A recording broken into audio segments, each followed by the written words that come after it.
ameis o mundo, nem as coisas que estão no mundo.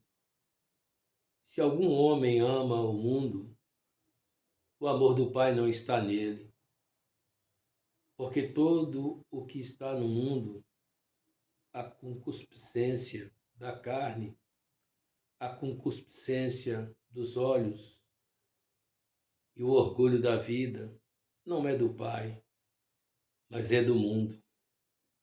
E o mundo passa, e a sua concupiscência, mas aquele que faz a vontade de Deus permanece para sempre. Esse é um texto que nós encontramos na primeira João, capítulo 2, a partir do versículo 15. Esta manhã, quando eu estava buscando a Deus em oração e em minhas reflexões, me veio à mente uma história, a história de um indivíduo que encontrou um animal carnívoro, um animal selvagem. Eu sei que é um tanto rude essa história, grotesca, por que não dizer? Mas por ser sutil, filhotinho, de repente esse homem o levou para casa, porque era dócil, mas era um animal carnívoro, selvagem, de natureza profundamente violenta. E por que eu disse que é uma história que chega a ser bárbara? Porque esse animal cresceu e ficou de tamanho descomunal. E ele acabou por devorar o próprio dono, porque era carnívoro. Acredito que o pecado é isto. Eu costumo dizer que o pecado é como um mosquito, uma mosca, que nós não podemos impedir que uma mosca pouse em nossas cabeças, mas podemos impedir que ela bote em nossas cabeças as suas larvas. Eu, quando novo, eu tive um problema grave. Meu ouvido estava purulando e não sabia do que se tratava, surdo, doía e doía, até que eu fui ao médico. Eu era criança. E de repente, quando eu cheguei no médico, o médico descobriu do que se tratava. Era Bernie, uma mosca que havia pousado no meu ouvido e colocado ali o seu óvulo, se transformou em uma larva. É uma analogia ao pecado. O pecado, de repente, é algo assim, que muitas vezes vem de forma sutil. E hoje em dia está tão fora de moda falar em pecado. Nós vivemos um evangelho tão relativista. Ainda outro dia eu vi uma reportagem de um cantor que eu adoro as suas músicas, mas ao falar do pecado estava numa dessas redes de televisão, a Rede Globo, se não me engano. E de repente eles colocaram um vídeo de uma canção evangélica e essa canção falava sobre o pecado. E uma das participantes, até uma jovem muito bela, ela disse que não gostava dessa palavra pecado, que a música poderia tirar o pecado. E o que me entristeceu não foi a moça, e sim esse cantor famoso que há muito se perdeu, infelizmente.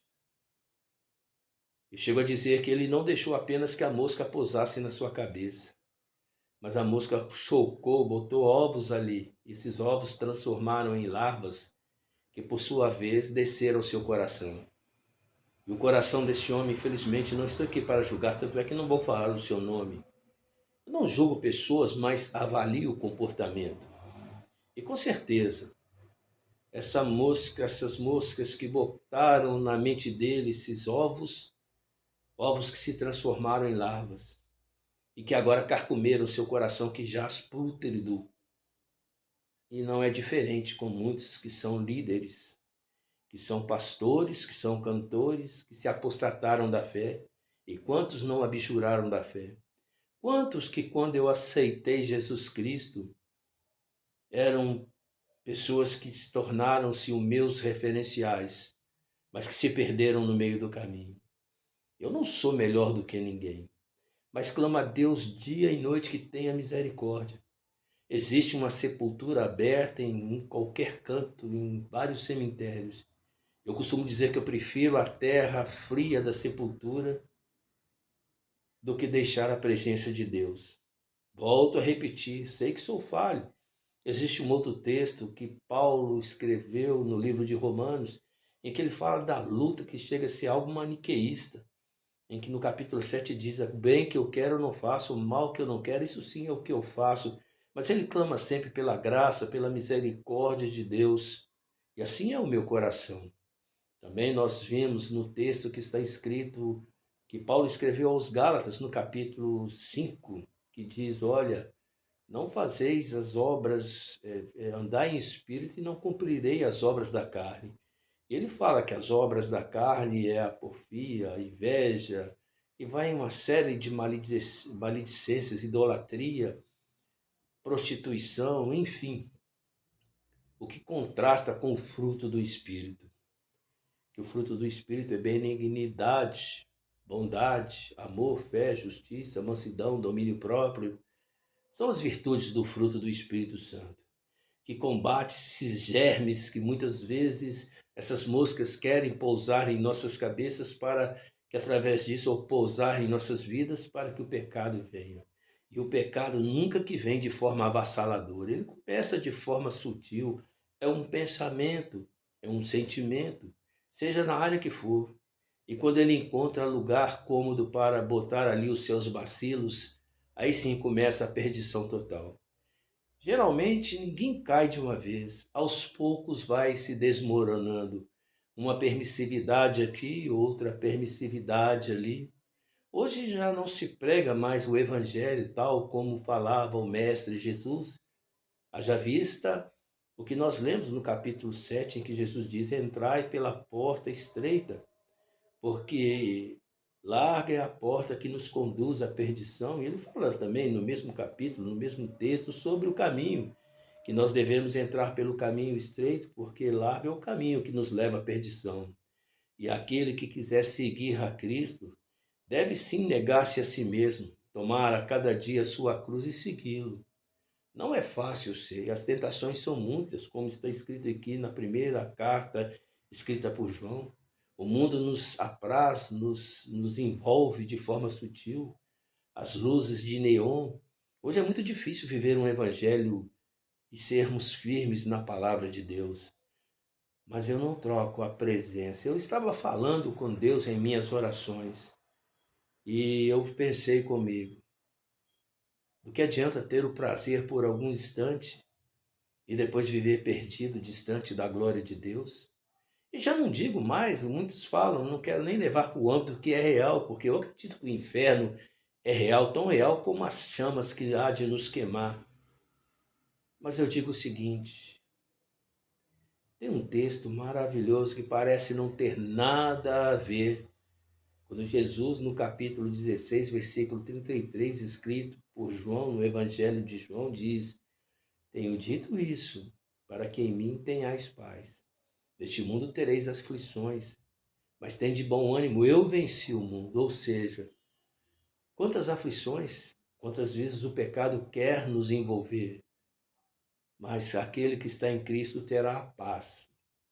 Porque ele disse: eu vos deixo a paz, eu vos dou a paz. Não nos dou como este mundo dá. E entre viver momentos esporádicos, ou por que não dizer até mesmo quantos mais na luxúria, no pecado, envolvendo com coisas que são da terra, aí eu fico com Colossenses. Testifica-se no capítulo 3 do livro de Colossenses, escrito por Paulo, que nós, se estamos mortos para esse mundo, devemos buscar as coisas que são do alto, porque nós estamos ressurretos com Cristo Jesus. Nós devemos buscar as coisas que são de Deus, buscar o que é o fruto do Espírito Santo e a sua virtude, e confiar em Deus, na sua misericórdia e no seu amor. Este é o verdadeiro Evangelho, o que faz com que nós venhamos a renunciar o eu, e juntamente com esse ego tão pútrido, essa carne que possui pela mesma forma também não deixa de ser pútrida. Ou então darmos ouvido a pessoas que já deixaram que as moscas putrefassem os seus corações. Ou criarmos, como no início deste vídeo, criarmos animais carnívoros, que sabemos que mais cedo ou mais tarde há de nos devorar. Quanto filhote parece que não tem nada a ver, mas depois que crescem. Assim é o pecado. Nós devemos matá-lo a todo instante, combatê-lo a todo instante, em pensamentos, em atitudes. É impossível que uma mosca pouse por coincidência. Um mosquito quase que pousa na minha cabeça. É impossível que venhamos impedir que isso aconteça. Mas podemos impedir que esse mesmo mosquito, essa mesma mosca, bote em nossas cabeças os seus ovos, que por sua vez se transformarão em larvas, e em larvas haverão de carcomer os nossos corações. Bendito seja o nome deste Deus chamado Jesus Cristo. Amém.